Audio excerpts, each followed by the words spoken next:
Welcome to ProjectME, the podcast. I'm your host, Tiffany Carter, the founder of ProjectME, multimillionaire entrepreneur, former TV newscaster, money-making expert, female empowerment speaker, and self-proclaimed office supply addict.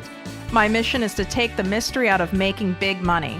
Every week on ProjectME, the podcast, I'll share success tips, strategies, and stories from other entrepreneurs, experts, and millionaires, showing you exactly how you can achieve your most exceptional life. Now let's get to it.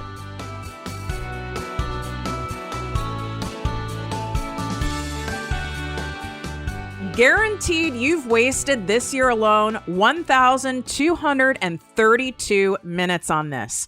Obsessing over it, analyzing it, overthinking, second guessing, wondering, and we cannot do this any longer, to the point where I am going to make sure this is fixed for you. Figuring out what your niche should be, having absolute confidence in your niche is a pivotal, foundational thing you must have for your business in order for you to speak clearly and convey clearly to your ideal client, letting them know what you specialize in helping them with. If it's too vague, you are not going to get sales, let alone even grow your audience, because people aren't sure what it is you really talk about, how you can really help them, and confused buyers don't buy. So regardless if you're just starting your business or you're neck deep in it, I have a one-time only workshop coming up that'll save you thousands and thousands of dollars and clearly hours and hours and hours of wasted time. It is time for you to get rid of these mistakes and start making consistent cash in your business and grow your audience by the thousands and filling it with people who will be excited to buy from you. So I'm going to take you from feeling stuck and not confident in your business to being crystal clear about your niche, so that you can start getting that cash, honey. This one-time only live workshop, Nail Your Niche, is valued at over $2,800. This is how much corporations I would charge in order to teach this live. And you can sign up today for only $197. Now, space for this is extremely limited, so you're going to want to get in there, get all the details, and grab your ticket right now. You go to projectmewithtiffany.com/nail your niche, projectmewithtiffany.com/nail your niche. In this 90 minutes, you will walk away with an I help statement that is eye-catching, tangible, and crystal clear. You'll walk away knowing exactly how to optimize your Instagram bio for maximum visibility and growth. Plus, I'll be teaching you the 3 key must-haves when you share any of your offers so that people actually buy them. So hurry, go grab this spot. All the details are in there, and I look forward to seeing you live in the Nail Your Niche workshop. Welcome to ProjectME with Tiffany Carter, the podcast and posse. I'm your host, Tiffany, and you know those people you see on TikTok and on Instagram Reels, and you're like, oh my God, like, how does this person pump out this amount of content? And how am I going to be successful on social media and gain an audience? Because I don't dance and I don't have those moves and I don't look like that. And oh my God, this girl must have all this confidence and she just was born this way and has endless energy. And there's no way I could do that. And we come up with all these stories about somebody and assumptions without knowing them. And I mean, yes, we can come up with that because we're seeing a lot of someone's highlights, even if they're being a genuine person. But we come up with all this stack of stories basically to tell ourselves that we can't do it, that it's not possible for us because we are lacking something. We don't have that it factor. We aren't as pretty. We aren't that certain nationality. We don't have those dance moves. We're not as creative. We're more shy. And it's all bullshit. And I wanted to bring this guest on who we've been connected for quite some time. Yes. I just adore her. I adore you. And I adore you. Thank you. And I wanted to bring her on because you guys know about, my very severe, trauma, background. And those of you who are trauma survivors and have gone through heavy shit in your lives, you notice how it doesn't take much where even a stranger, even someone on the interwebs, we can see someone else. We know someone else is a fellow survivor. Like, okay, that girl's been through some shit. Like, she's a survivor. And I know that about this woman. And I can see behind, right? Not that she's like trying to hide or front or anything, but I can see behind all the front facing stuff that most people get caught up in. So you're like, who the hell is this person? This is Turn Up with Tanci. And we're calling her Tanci Maree, and she'll get into why. We're not giving any credit to her former last married name, which I'm all about that. And you can look her up while you're listening on Instagram or TikTok at Turn Up with Tanci. And I want to get into the story behind her, because when you go to her account, guaranteed, I already know what you're thinking. Oh, wow. Like, this girl's Insta famous. She's TikTok famous. Wow. Like, she just easily gets all these people, makes all this money. Everything she touches must turn to gold. She just must have like everything going on for her. And there's always a story behind the glory we see. And so I'm thrilled to have you on so we can see that other side of you. Wow. Thank you so much for all that. Thank you for seeing me, and for knowing that everyone, no matter who it is, everyone's fighting a battle you know nothing about, and the fact that you see that and honor that and have perspective on that, I just admire that about you. And I think that's probably why we are good at what we do, is because we know that everyone has some shit to them. And yeah, where do I begin? I want to know, first of all, you didn't just you weren't someone who was living in mom's basement and started a TikTok during quarantine. Like, you have a prior career. So I want the people to know, you did a major pivot to get into this, and that's serious shit. So what were you doing before, and how did all this get started? Okay. I love it. Okay. So, I actually grew up playing basketball. I think that is a lot of who I am, and I always say I was raised by the game. And I think just the situations you're put in playing basketball or playing a sport or being a part of anything extracurricular, I guess, you are put in positions where you just gain wisdom really quick, I think. But that's all I cared about was basketball and boys my whole life, just basketball and boys. That was it. And food. Food has a really big part of my life as well. But so I played college basketball. My high school coach actually told me that I shouldn't. She sat me and my mom down, and she was like, you don't have what it takes. I think you should. I played softball as well. And she was like, I think you should just probably try to pursue softball. Basketball is just not it. And anyways, shout out to that moment. I went on to play the game in college, and I had a rough go at it the first couple of years of figuring myself out, of freedom, boys, obviously, and just decisions. I mean, there was a point where my coach kicked me out of the gym, and that was a turning point for me. And it was the only way my coach could get to me, because that's all I cared about was basketball. Why did he kick you out? What shenanigans were you doing? She kicked me out because I just kept getting in trouble with drinking too much, being in the wrong situations. I was just it's almost like I was self-sabotaging my own success. I was afraid of what I was capable of, I think. I really think that. But I didn't realize that until probably just recently. But I remember thinking, why me? I keep getting in trouble and everyone else is doing the same things that I'm doing, but I'm the one who's getting all these things. And so I got to the point of being kicked out of the gym. And I also got to the point of, I went to the hospital for drinking too much, like almost just really bad. Like alcohol poisoning. Yes. I did that my freshman year of college too. Like it was like a point. I'm not joking. Like a 0.5 alcohol, like the charcoal pump. I had the whole thing. I almost got kicked out of college. That's real. Mm-hmm. You can really die from that shit.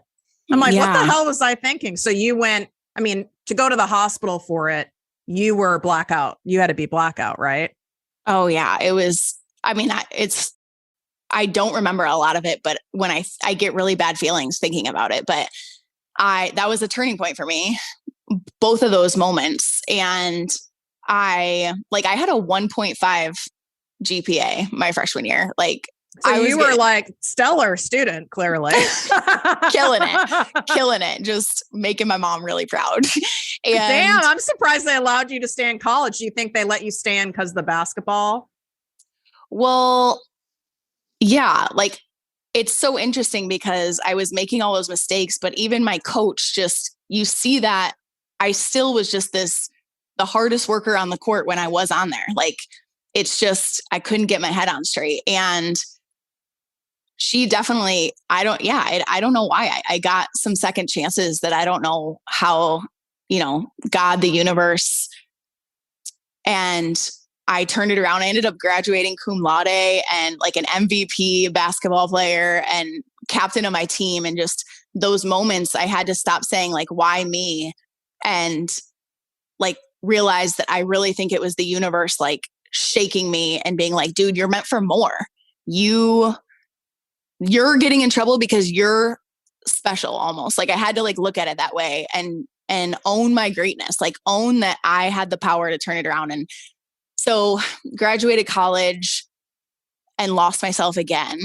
And I remember just wanting to sleep. And I think that's a really hard, I think graduating college or just changing identities. I think like when you, maybe if someone is a mom, or for me, I wasn't a basketball player anymore. Like I didn't know who I was without that. It's just that shift in identity. I was like, I don't know who I am anymore. I don't know my purpose.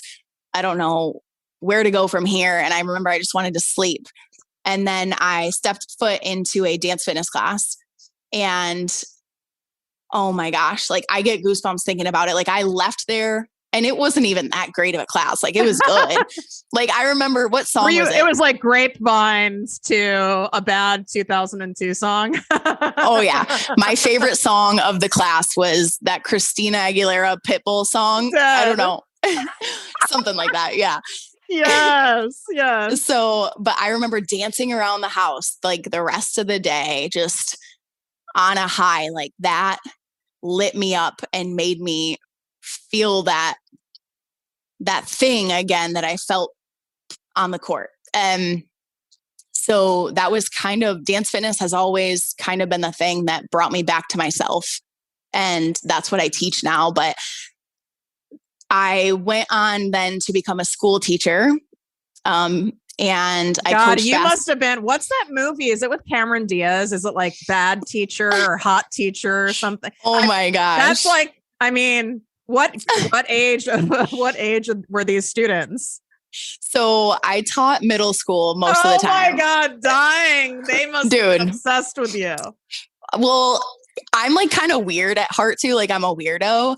And so I could like speak their language. Like we were just weird, but also, so I was a basketball coach. And I think without that, it may have been a different story, but because I was a basketball coach, I just got like a different respect level from those kids, I think. And just when you put time in outside of the classroom, they just see you differently. So I got lucky in that. I think they just respected me differently. But so yeah, I thought basketball needed to be a part of my life still. That was the only way I could keep it around. So I taught dance fitness on the side and was a teacher, and then got married, did all the things I thought I was supposed to do, and put my identity into that. Like I was a teacher, I was a coach, I was a wife. Everything outside yourself. Yeah. And was doing what I thought the world needed me to do or expected me to, was being who I thought everyone expected me to be. And I was good at it. I was changing lives. Like I felt purpose and I felt joy. Like I'm never going to not find the good in things, but I still felt like I wanted more. And I would watch people this was like, I don't know, Instagram had just started to come about really. And I started to like watch people on Instagram building businesses, and I always make this joke, like when they would take people in network marketing would take pictures with their friends with like the fake laugh, like we're having so much fun and our life of laptop freedom is here. Yes. But I would be like, I want that so badly. I just want to take pictures like that and live my best life. And so I dove into network marketing. So I was teaching, coaching, teaching dance fitness. And then I would come home at night and I would work my business and study the greats and like get on calls and all that. And it didn't stop for like 3 years. I continued teaching. And then I was like, you know what? I'm just going to take the risk. Like so I think I got fed up with the way I don't want to say settling, because I don't feel like settling is the right word, because I think that chapter served its purpose. And like, I don't know. I think I made the mistake of saying that I settled. And that was a story that I told myself for a long time that I don't think is really my story. But I wanted to do more and do different. And I wanted great. Like it's almost like I'd rather be desperate than comfortable. I think comfortable is the worst place to be. Like if you want, right? Like comfortable is the enemy of great. Dude, right? I think that's so real. Like I was comfortable. I had to get to the point of desperation again. Of like, I was giving so much and doing so much that I wanted change for myself. And so long story short, I pretty much left everything behind. You quit teaching, you quit all of it. I quit teaching. I quit my marriage. I moved across the country. I started over, and it was scary as hell, but it was the best thing I ever did for myself. And I just, I was like, I'm just going to put it all on the line so that I have to level up, really. And I mean, talk about I was staying in my parents' place for a minute. But I think because I bet on myself and decided to chase like what excited me, I've been able to build this empire called Turn Up Dance Fitness. And I don't know that I knew it would become what it is today, but I think I knew that something was there and I followed that. You had to have known there was at least a strong possibility, because you wouldn't have quit everything and then moved if you didn't feel like there were at least some odds stacked in your favor, right? Did you think like, was there at least like, I know that I'm willing to at least do the work? Like there had to be some odds that you knew there's a chance I have a shot here. Yes. But it's crazy though, because when I quit, I was doing network marketing. So I had no idea that like it would shift and become Turn Up Dance Fitness, like my own business. So I knew that that I could make network marketing happen. I don't know that I had the vision in my mind that I would build my own thing. What do you think happened? Because you've obviously had quite a number of years to reflect. When we go back to you in college and you basically were you abused yourself with alcohol. Like, so you poisoned yourself. Mm-hmm. You were going to fail out of college. Mm-hmm. What like you had to be in enough pain to wake up. But there's a lot of people, though, as we know, who are even no longer with us today, who stay in that pain and don't rise from the ashes. What do you think made you rise from the ashes? Is it a power greater than yourself, or was there also something that shifted within? That's such a good question. I do think that it was a power greater than myself. I also think that people don't realize how just a simple decision, it's just a decision. Like I just made the decision that I wasn't going to have this pity party anymore of why me, because that's what I was doing. I was like, why am I not getting the playing time I think I deserve? Why am I the person who's known for mischief when all these other people are doing da-da-da? And it was like, I don't know, a shift. I'm sure, having people that believed in me too and gave me a second chance, like, and then, my parents, I felt like I had no other option at that point. Like luckily I hit rock bottom and decided that I was going to go up from there. But is that what happened? A version of that when we fast forward, when you left your marriage, teaching, like, was that another? Because I feel a lot of people are like, oh, well, you have this one major rock bottom moment in your life. I don't agree. You can have multiples in your life, different layers, right? So did you have another one where you like, tell us about that? What did that feel like? What were you waking up feeling like and going to bed feeling like when you were at your worst in that situation? So it's interesting because, the way you introduced me in, like, I'm not a dancer. I taught myself. And then when I was a teacher, I was overweight and unhappy and like really, really unhealthy. And I think I still do this. So when you say there's more than one rock bottom, like, I feel like I just hit it last week. Like, me too, girl. Seriously, I think I get so, and I know I'm not alone in this. I think I'm such a people pleaser sometimes, or just want to be this person that it's like ego almost. Like I want to be the person that everyone else wants me to be so much that I lose sight of what I want. And I had done that. Too much, to the point where I had lost myself. And I remember teaching class, and like, I guess I was just like grabbing my stomach with my hand a lot, like just very uncomfortable in my skin. Not grabbing, but like putting my hand over my stomach, like just feeling like, I remember truly being uncomfortable in my skin. And again, that still happens sometimes where I feel that way, but it was extreme. And one of my students asked me if I was pregnant. And I was like, no, and that was a point too, where I was like, number one, they don't think I'm pregnant because of the way I look. They think I'm pregnant because the way I'm holding myself, the way I'm handling myself, the way I feel about myself.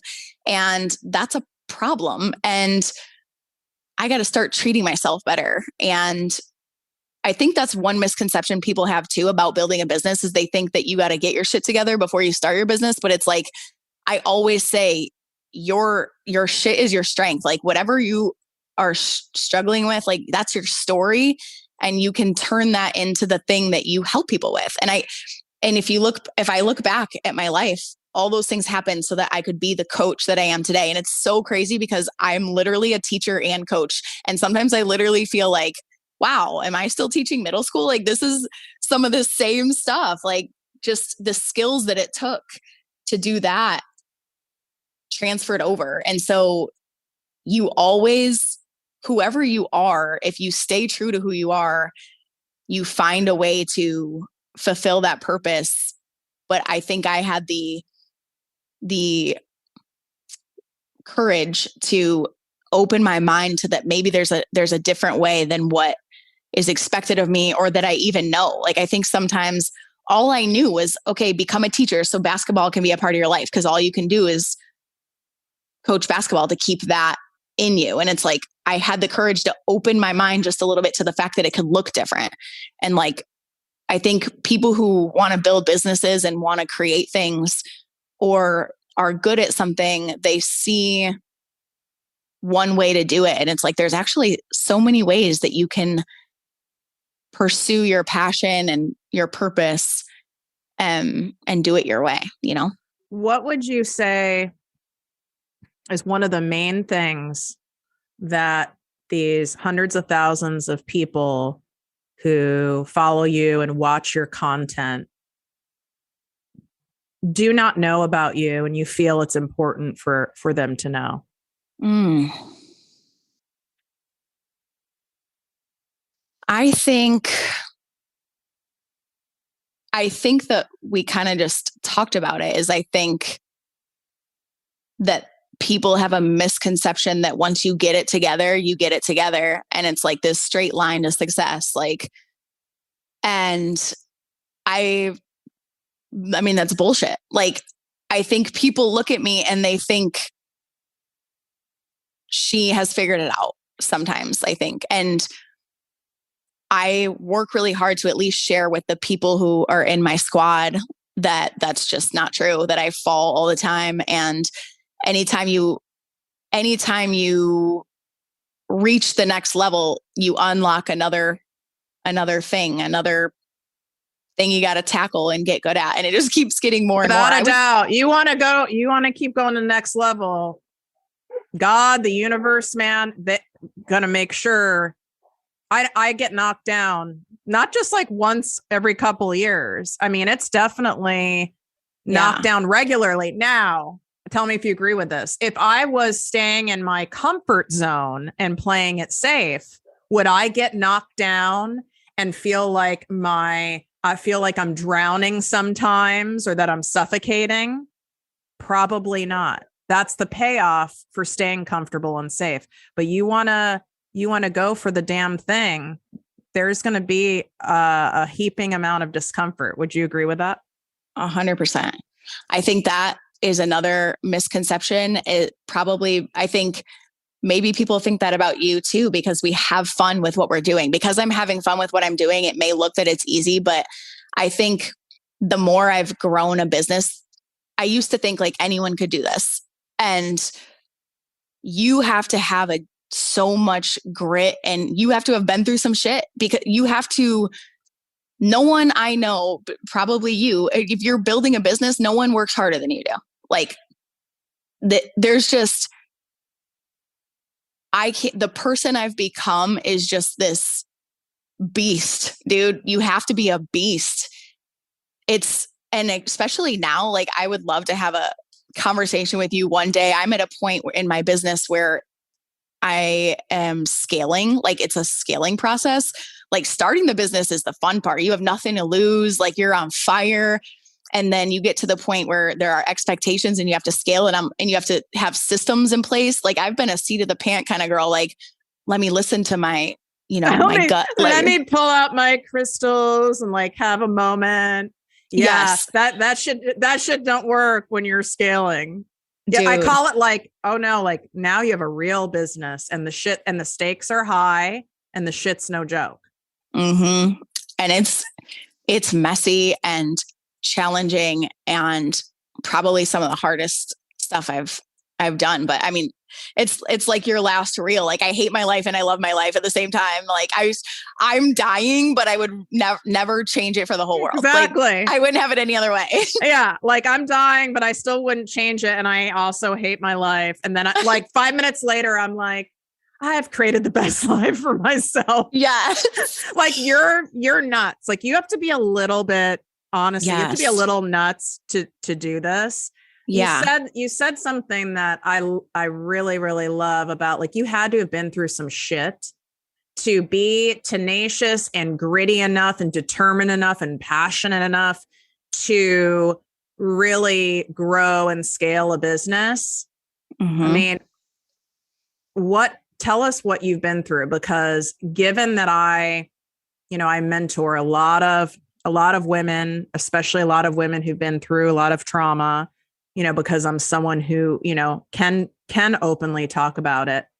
Mm-hmm. It's very clear to me you wouldn't have acted out or have gotten into certain relationships or done certain things, which is rooted in codependency. People pleasing is codependent. I'm a codependent too. Mm. So you spot it, you got it. I get it. What went down? Where did you pick this? Where did you pick this stuff up? What kind of stuff happened? I think that if I were to I don't think it's just one thing. I think my brain, the way I've lived is I went to my first therapy session a while ago, and he was like, you live your life in a lot of pain. He's like, I see that in you. And it's interesting because I think I've just my whole life been taught, or not taught, just raised to suck it up and just like pain is almost like a notch in your belt type thing. Like, well, you're you're originally from the Midwest, as am I. That's a big not that it's not in other areas. Shout out my Canadians. That's why Canadians I know love you too, because it's very similar to the Midwest mentality of like, yeah, it's almost like bragging rights. Like who's more miserable and who still does the shit? Who still shows up and goes to work and sucks it up, right? Well, and like I've studied I didn't think anything of, but like my great grandma, I was named after my great grandma. Her name was Frances, but when my mom was younger, she used to try to pronounce it and it would come out as Tanci. And so my great grandma took her own life. There's some mental illness stuff within my family that I see now that it's just in me, like hereditarily, I don't know. And I fight it every day, I think. And because I'm from the Midwest, maybe, or because of the way I was raised, like I haven't acknowledged it. And I think, or I haven't let myself accept that or give myself grace with that. It's just the constant fight of the pain of like, and so just me in my own head, I'm sure other people listening to this can relate to that. Like I'm my own worst enemy, dude. No one can hurt me more than I hurt me. Like, and I know I'm not alone in that. And so my constant battle is working on the up here in my head and how to not be my own worst enemy. And I'm the only thing that gets in my way. 1,000%. I mean, I know you listen to the show and that's probably why you resonate with me so much I am highly medicated, you guys, like just FYI. Wow. I need to come I have to be medicated, legit, or I would not be alive. Like I have generalized anxiety disorder. I have complex PTSD and I have depression. And so when you say you have to manage it every day, there is no harder job. And I have owned 2 companies. So there's no harder job than managing this fucking brain of mine. That's my number one priority and the hardest job. But when you've had it your whole life, because, you already have it from your family of origin, right? It's already in your chemical makeup because it's in your family. It's familiar to you. You're used to it. So it's like imagine not having to battle that. You'd be like, what the fuck's going on? Like, what happened? Well, I think sometimes I wonder, this is a deep thought. Let me try and put this into words. Sometimes I wonder if I create this pain so that I don't have to afraid of what life would look like if I didn't have to face that. Like, I don't know the answers to that. I don't know if that's true, but I do wonder sometimes if as humans, we're so afraid of joy and peace, because I know when I get to that point of feeling joy and peace that I'm afraid to lose it. So it's like, if you get there, it's a scary place to be. So sometimes I wonder if I create these situations or this constant battle so that I don't have to, face or deal with the unknown of the rest of it. I don't know. I love that. Nothing's too deep for this audience. We like going deep. Absolutely. Because I went through that same thing and I still have to manage it where, I've gotten to a place with my businesses, as you guys know, and I joke about hashtag luxuriating and all of that. When I have these moments of blissful serenity, I mean, I was on a hut and a $2,000 a night hut in the middle of the Maldives, and I was losing my goddamn mind. And that was Wow. like, I think 2019. And I was like, oh, I have more work to do. Like, Wow. I'm in the Maldives, because I had so much space and there was so much God there and serenity and beauty. And I noticed I was afraid to really lean into it and love it too much, because I didn't want to love it too much, because then when the other shoe would drop, because that's what I was taught my whole life, the other shoe would drop, or this kind of joy and amazing feelings and love won't last. When it dropped, it'd be so devastating for me. So it was like, I was like sinking in, holding back at the same time. And think about that, you guys, like how exhausting that is. You're trying to lean into the joy of like what you've created with this incredible fitness dance brand of yours and all these thousands of women that you're helping. And then you sink into the juiciness, but then there's this part of you that's like pulling back at the same time. That's exhausting. Exhausting. Exhausting. And that's, I think that's probably why the dance fitness is so life-changing for so many, because it's a practice in not stopping yourself and allowing yourself to be in the moment and allowing yourself to feel good in your skin. Like it's a practice of that. And I love the aspect of, you guys know, I love dance. My moves aren't maybe as solid as yours. I love your moves. But I've got some moves, you know what I'm saying? Like I got some moves. You definitely do. And that dance element, it puts us in our body instead of being so stuck in our crazy brain. So even if you're like terrible at it, right? What would be so cool would be for you to experiment, like with her membership that she has. And now it doesn't come open all the time. So you're going to have to follow her at Turn Up with Tanci, and then she'll announce when the membership opens. But you can at least experiment with it. Doesn't matter if you're good at it or not, because it puts you in your body and it gets you out of your brain. And that's also, I think, the byproduct. Yeah, of course, you burn calories and all that shit, right? But it's also the playfulness of it. I think it does so much for us. Oh my gosh. Seriously, I could go on and on about, and I didn't realize that when I started it. I just followed my heart and what I loved and what brought me back to myself. And what's so crazy actually is Turn Up.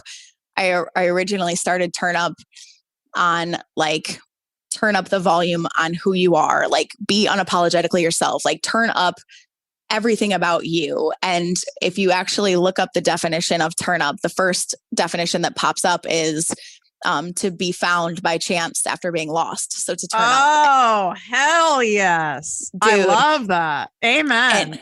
And it is the thing that brings me home and other people home, like whatever that movement is for you, home to ourselves. And it's like, you have to constantly do that. You never reach the point of I've made it. It's like, I got to come home to myself over and over again. And what practices do you have in place to do that? You did several scary things in your life. You probably do scary shit every week like me, but you had a really pivotal scary thing that you did in leaving your husband, leaving the place that you lived, leaving a teaching career, the identity, the basketball coach, that was a lot all at once. And I've shared a little bit here and there about, I recently parted ways with my fiance, which is very hard for me. Of course I'm going to cry, but it's very, very painful and very scary.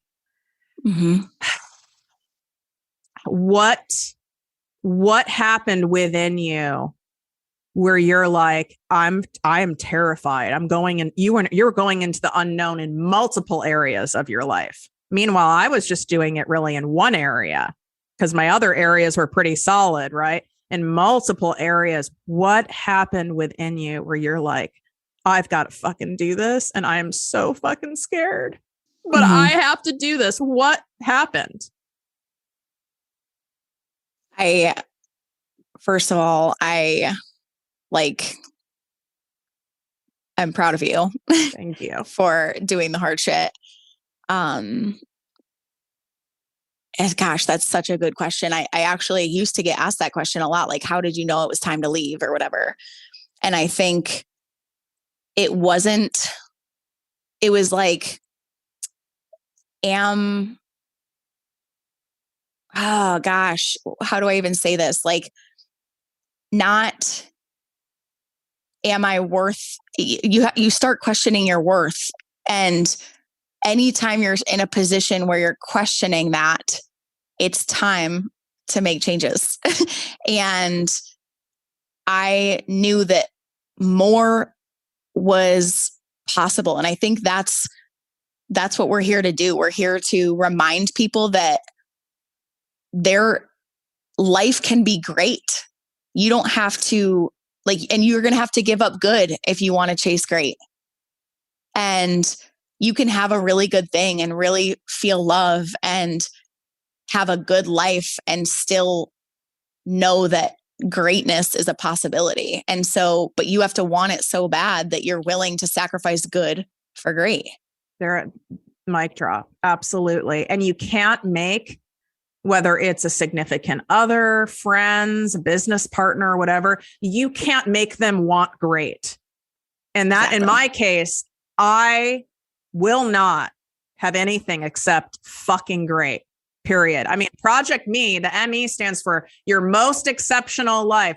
You're the most exceptional project of your life. Dude. And so I was living not in integrity, right? Which is not, I'm not about that shit. And but you can't make, I don't care who it is, you can't make these other people in your life through love, through tears, through shouting, through threats, through people pleasing. You can't make them want the great too. You can try to inspire them by wanting it yourself. You can have the discussions, but I mean, you can't drag someone to great, can you? No. I actually want to ask you what happened in you to say, I got to do this. It was exactly what you said about the worth. I've done a lot of work on myself. I mean, invested hundreds of thousands of dollars in healing myself from heavy, heavy abuse. And I started seeing myself slide backwards in my thoughts, in my body. I mean, it was showing up physically. I was losing that kind of like Tiffany sass that you guys see now. I mean, if you guys are, those of you who are really nosy, you guys can go back. If you go back, even you start looking at look at early 2021, you'll see, I mean, you can see in my videos, even and not that it's about being fat or whatever, but a lot of inflammation, right? You can see it was insane. I would look different every week. And the beauty of social media, which is also terrifying, is the camera doesn't lie, as they say in the TV world. And I was seeing that I started really slipping back that self-worth. I started having suicidal ideation again, which for those of you who don't know what that means, it means you're having fantasy thoughts about doing it, but you're not going to do it. But it sounds like a nice idea because it sounds like relief. Wow. And I've worked too hard to come this far. And I've lost myself.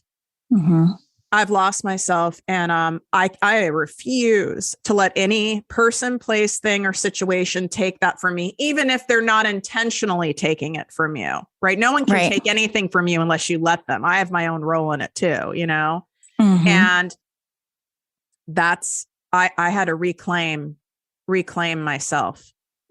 That's why I told you, I see what's going on. I see the depth in you and what you've had to do, because that is hard as hell to do. And it's something that I love that you share that, because I think people don't realize that they're going to have to do it over and over again. And building, just because someone has a successful business and is living their best life, everyone is fighting battles. And it's our decision every single day to snatch our power back and to use it as a way to impact the world. Like, it's happening to us for a reason so that we can use it. And you're doing that by just sharing what you just shared. And you're impacting lives by being authentically yourself as you are successful. Like, you are successful and you're human. Yeah, very, very, very human. Doesn't matter how much money you have in the bank. And I'm not taking away, listen, I've been broke. It's way better to be rich. Trust me. So yes, Amen. It gives you options, right? Like, I was able to, it's way better to be rich. Right. Like, hello. I mean, I don't depend on any person, place, thing for money. So I have options, right? And I know some of you listening want to be in different circumstances and you feel trapped because you don't have those options yet. But you don't have to stay trapped just because you don't have that cash. You need to start going after it and doing something regardless. Mm-hmm. Yeah. Actually, when I had quit my job and was trying to build this thing, I remember my mom helped me find this $15 desk. I didn't have a desk. I was working on the floor, and my mom helped me find this $15 desk. I remember going and picking it up from the side of the road and like putting it in my car. Like, this is so weird. This is so crazy. There was like white stuff on it. I'm There's hoping it was like toxic mold. I'm hoping it was glue or something, but it was, yeah, I don't know. But like, that desk, I mean, I spent $15 on a desk and built my fucking empire on it, dude. Like, you just need that passion, you don't that need, I'm going right. to go get you it. don't need, I mean, I joke about I couldn't start this business without a fancy $5,500 iMac that I've used 3 times. I'm on a 2014 fucking MacBook right now that has built all of this. And I'm on some, I don't even know how much this mic is. I'm not, I don't have my podcast studio. It's in the other house. And I have more downloads and in more countries than ever. It doesn't matter. I'm not saying like there aren't certain things that are, important to have, but don't get caught up in like that ancillary crap. It doesn't matter. Mm-hmm. The people are going to kill me if I don't ask you this. I know, like, and then I'll get my DMs will blow up. And then I'm like, fuck, I didn't ask her this. So how did you blow up online? What do you think? I know you get asked this a lot. So when you look at it, like, what did I do that shifted this, that I really where things really blew up and I was attracting, tens of thousands of people and had major growth? What do you attribute that to? It's so interesting because I don't feel like I've done that. And I need to like acknowledge that. Like, when you say that, I'm like, me, I don't know what you're talking about. That's funny. I know. I don't know. I mean, I'm going to say what everyone says here, but I think consistently showing up, being consistent and being authentic. I shared the mess. I was completely honest with my journey. I didn't stop sharing. Like, I just shared consistently over time. And I think I was just talking to my sister about this. We're living in like a jungle of a social media world now. Whereas like, I could post something so different back then and it would reach more people, but it's like, you have to grow and pay attention to the trends and things that are happening. And being able to do that's hard. Like, it's because it's constantly changing, but keeping up with paying attention to the trends and like what people are paying attention to, I think is really important. And I think I have done that along with showing up consistently. I think when Reels came about was really when like my shit popped off. Like, I got into that and TikTok, like when it first started, because I wasn't afraid to try it when it was new. Like, I wasn't afraid to be on there with all the middle schoolers or whatever. Like, oh, let me show the middle schoolers how it's done. What do you think I would like to think you'd know. What converts higher for you to cash and clients? Is it TikTok? Is it Reels? Is it your email list? I would say it's my email list, I would say. I think I actually, I do. And here's the thing too, is I think people post waiting for that viral content, or like they'll try to create that viral content.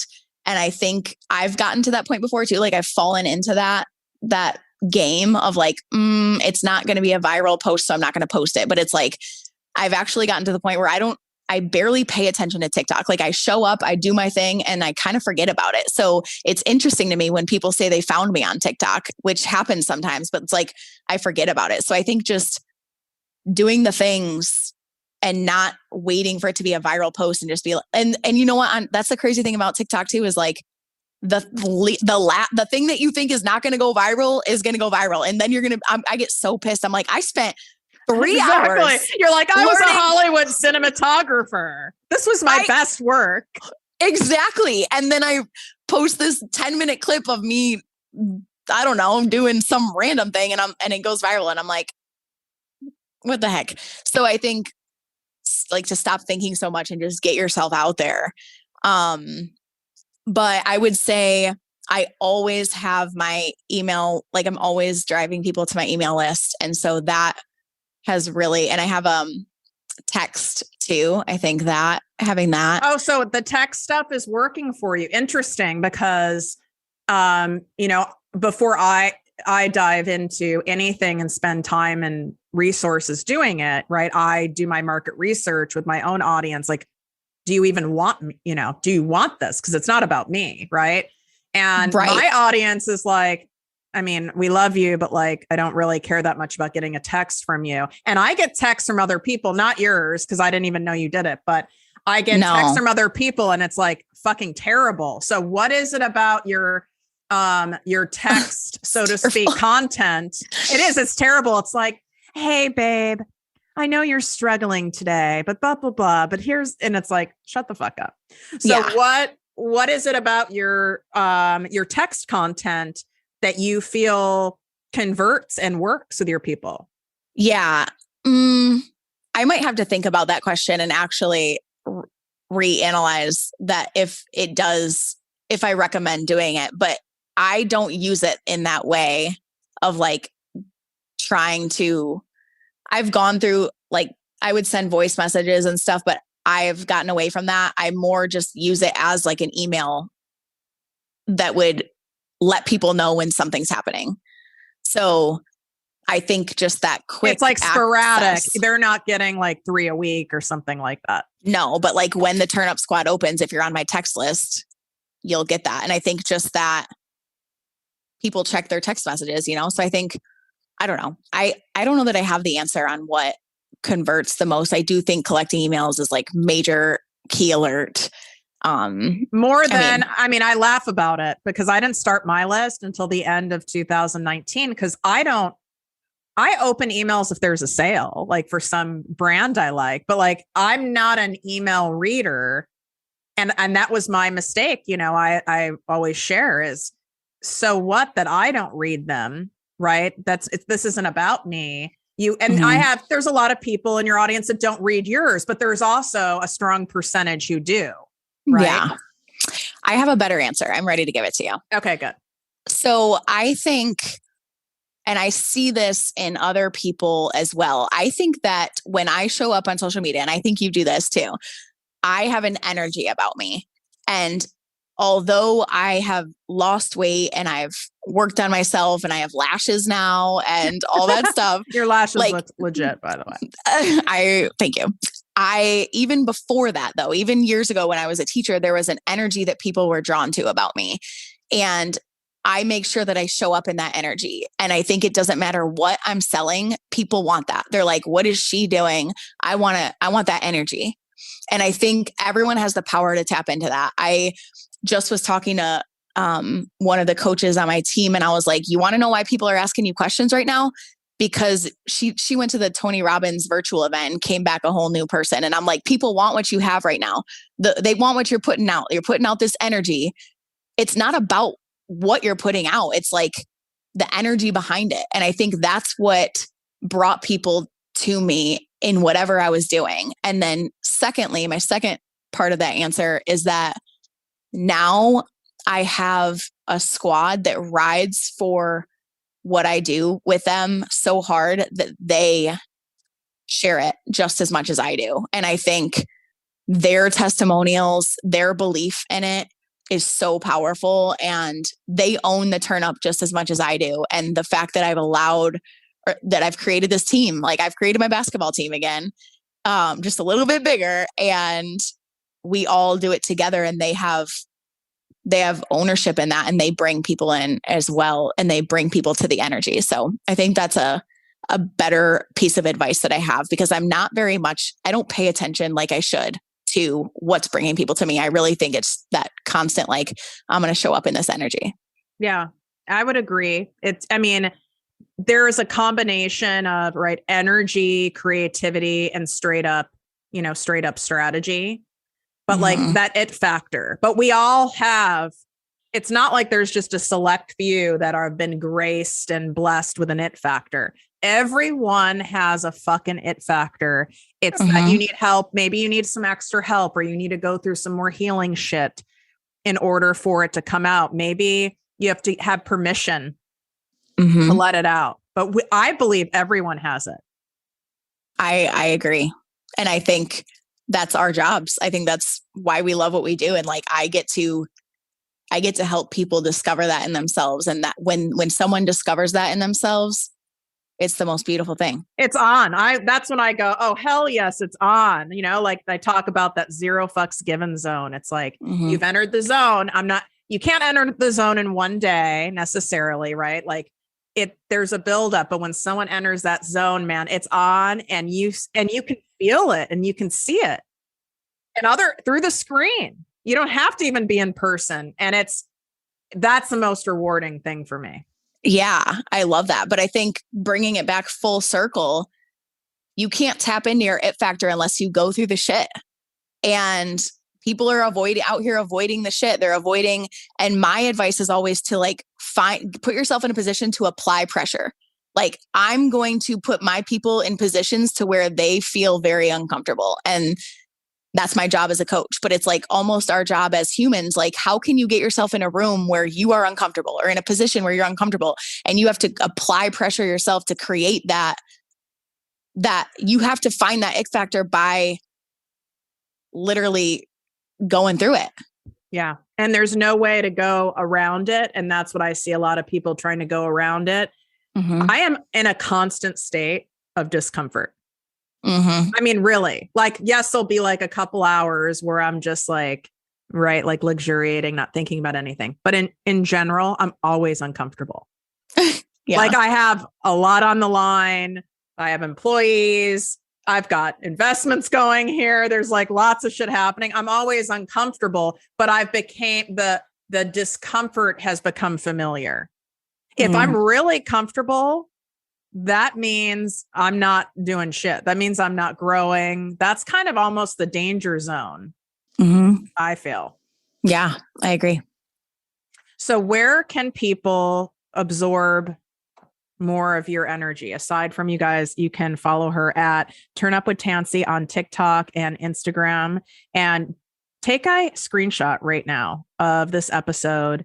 And when it's over, share it in your Instagram stories, Facebook stories, and tag both of us if you're in the shower right now or multitasking, which 70% of you are, according to our polls. You can just tag me, and I'll make sure to re-share it and tag Tanci. But let us know, like, do you feel turned up after listening to this? Because that was my goal, is for you to go, you know what, like, these bitches have done it. Like, I can fucking do it too. Yes. I love that. I love it so much. Yeah. So my website is turnupwithtanci.com too. So really easy across the board. And then I forgot to put this in the show notes or whatever, but I have a new podcast with my sister. We've done like 15 episodes. We drop one a week now, and I'm going to have you on there. Can we do like a swap? Can we get you on there? Yeah, I'll come on your show. What's it called? So that's the only thing that's different. It's called Bossy Podcast. BOSSY. Thanks. Okay. Yeah. So send send Nancy the link after, and then we'll add it in there. So you guys can just swipe up and see her show. And then you're going to want to get on her text list or her email list, because that membership she has is only open, like, I think 4 times a year. So then she'll announce that. So you can check that out. What else you got going on? We have instructor training coming up. And so we have instructors all over the world now, where I train them to teach turn up, and we have that opening. It's a virtual training. It's a virtual course that starts mid-May. So same spot though, turnupwithtanci.com. You can get on the email list for that, which is really exciting. I love that. To me, it's probably similar to what you do in building leaders and helping them find their it factor. Yeah. So, I mean, we have a conference coming up, or our big convention, Turn Up Convention, our third one. How this fun. summer. Where is it? Where is it going to be at? So it's the past 2 we've had in Orlando, Florida, but we decided to change it up this year, and we're going to Dallas. Oh, fun. Yeah. Yeah. How many people, what happens at this event? So the first, I think it goes back to listening to your audience. Like, I remember when I first started, they were like, we want to meet each other. We want to know each other. So I just picked this hotel in Orlando, and there were like 60 of us, and then pandemic happened. And then last year it was still, if you remember, like in the summer, there was another like surge. Right. Surge number 500. Yeah. Yeah. And we still had about 200 of us get together in Orlando, all go to Orlando. And we danced, we cried, we dove in deep to, really ask the questions that we needed to ask. We had Trent Shelton there. One of my business coach was there. We had some really great guest speakers. We had this girl, Steph, who's amazing, do yoga and all different types of things of just coming home to yourself and getting your cup filled. So this year in Dallas, we're going to have to show out again, because now, just got to keep leveling up. So yeah. And live events, you guys, I mean, I have episodes on doing live events. That's high risk and a lot of fucking work. Oh my gosh. And it's enough to make you like temporarily like lose your mind for sure. Dude, I mean, that's a whole nother thing. That's the realest, like, and that is the thing, is I spent money on, I ended up spending money on our conference last year. I don't think anyone knows that, but no, that's very normal. Most people don't talk about it in the industry, but yes, usually it costs you money. Yeah. But I think I have complete faith that people who weren't there, they wanted to be a part of it. And it organically grows itself by pouring into your people like that, I think. With everything you guys do, you organically, genuinely, not looking for, how is this going to grow my list? How am I going to grow my TikTok? Is this going to go viral? What can I get out of this event? What can I get out of this? When you're genuinely pouring in for the greater good, that's when it grows, and not when you're chasing some other shit. Yep. Amen. So I end my episodes now with like random TIFF questions. So they're super random. Okay. So you said, food is very important in your life. I'm obsessed with condiments. So if there is one condiment you can't live without, what's your condiment? Dude, I am obsessed with condiments so much. Like, sauce is life. I agree. Thank you. Oh my gosh. Like, I get made fun of that I drink it, but so I knew that we were going to be friends. That's you can only pick one. I guess I would, oh my gosh. You can pick one category. I'll give you that. I think like hot sauce. Like I drench my stuff in hot sauce, and I think I'd be okay without ranch and ketchup and all that if I had hot sauce. I need to have that. Okay, that's fair. What about you? That's fair.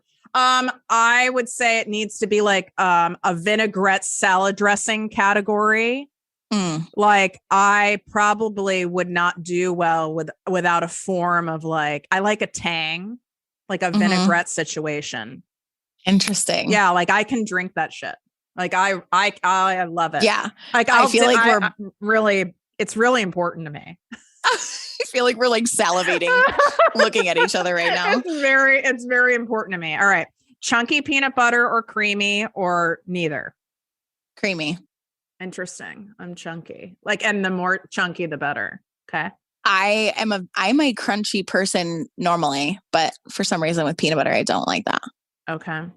What is your like guilty, terrible TV show that you like right now? So I have been binge watching Power on Starz. What the fuck is that?